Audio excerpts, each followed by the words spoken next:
তুমি যদি গরিব হও তাহলে তোমার আপনজন আত্মীয় স্বজন তোমাকে এড়িয়ে চলবে। এটাই স্বাভাবিক। পর মানুষের কাছে তোমাকে আপন বলে স্বীকার করতে দ্বিধাবোধ করবে। কোথাও দেখা হলে পাশ কেটে চলে যাওয়ার চেষ্টা করবে। ভাববে এই বুঝি আপদটা সামনে এলো। গরিব হলে আপন মানুষ আর আপন মানুষ থাকে না, পর হয়ে যায়। মুখোমুখি তোমায় কিছু না বললেও অগোচরে তোমাকে নিয়ে অনেক তুচ্ছ তাচ্ছিল্য করে।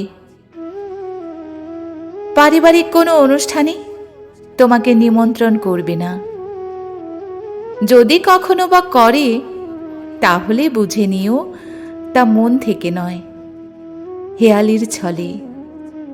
টাকা পয়সা ছাড়া আপন মানুষকে পর ভাবে, এটাই চিরন্তন সত্য। কতটুকু অবহেলা করে তা মুখে প্রকাশ না করলেও নিকৃষ্ট আচরণেই প্রকাশ পাবে। তাতে মনে কষ্ট নিও না, তোমারও হাত পা আছে, অনায়াসে চলতে পারবে। তোমারও উচিত হবে যে সেই সব অহংকারী আপনজনের কাছ থেকে দূরে সরে থাকা। কারণ পয়সাওয়ালা পরলোকেরাই তাদের মহা আপন। ওদেরকে নিয়েই সর্বক্ষণ ব্যতিব্যস্ত।